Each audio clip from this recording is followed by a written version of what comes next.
The scene shifts to the police station. Facing the awkward interrogation, John worries only about his brother's safety.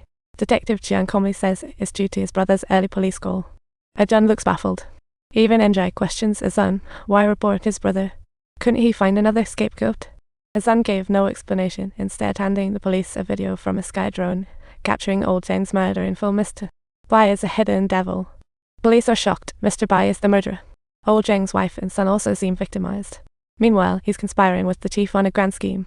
Mr. Bai stealthily enters the interrogation room as an unwelcome guest, tries to strangle John. He fights back and gains the upper hand. Just in the nick of time, the police arrive and stop a tragedy in the making. Chief realizes his plan failed and is furious. With his son's video, John clears his name. Who says good deeds go unrewarded? The next day, during the investigation, police found Mrs. Bai in the freezer. It turned out she went insane after their daughter was harmed, and Mr. Bai accidentally killed her in a rage. To hide the body, Mr. Bai decided to stuff her into the freezer. Talk about being ruthless. With undeniable evidence against him, Mr. Bai is sentenced to life in prison. Yet, the chief is scheming behind the... He even fakes madness to get sent to a mental hospital. Reality is so absurd. Yet, the real killer of the clan murders roams free, and the jurors are in constant danger. John stays up all night, warning the jurors to be safe, but just as he hangs up, he hears a whistle. Feels like he's caught in a conspiracy. Sister Enjai senses something amiss, steps out cautiously, unaware the killer's in the yard. Before she can call for help, John is just there, staring with his mouth open. Talk about frustrating. John goes to find Enjai but sees she's missing, and a group photo on the computer catches his eye. Turns out it's his sister Yinting, and the boy in the photo looks strikingly familiar, but after a childhood head injury, John's memory has become a bit hazy. After a sudden headache, it's like a light bulb goes off in his head. The boy is actually his brother Azan. So his brother was adopted. John suddenly had a bold guess. Rushing back home, John finds several puppets in his study, each marked with a different number on the back. Lo, his brother Azan is indeed number 11. John can't believe his brother's linked to a serial murder. How absurd. Seeing Enjai's photo in her drawer, John senses trouble and dials her, only to get number unavailable. He tracked his brother via GPS, saw the car head to remote woods, and rushed there to find Azan digging. Thinking Enjai's in danger, he digs only to bump into Azan's body, but surprise, here comes Enjai, perfectly. Azan was covering her mouth to save her from the murderer lurking nearby. Talk about a crisis. John asks why his brother concealed his identity. Azan admits he's number 11, wanting to forget his past, and insists he's not the killer.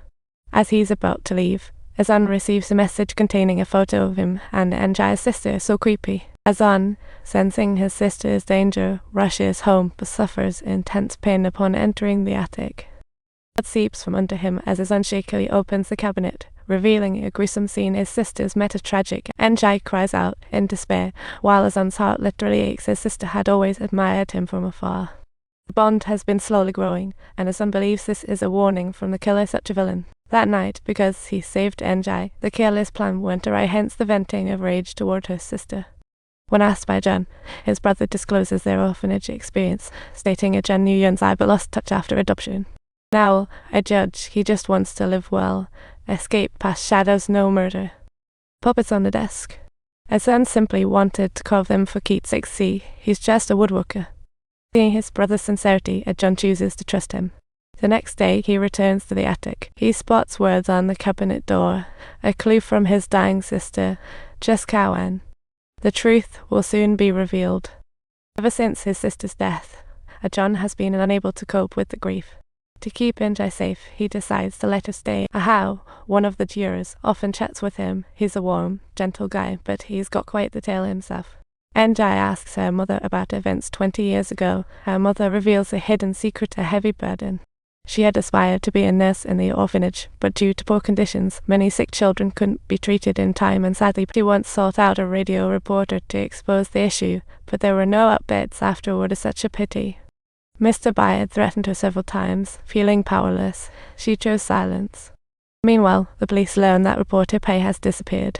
Through surveillance at the station, they discover he appears to have placed something in a cupboard.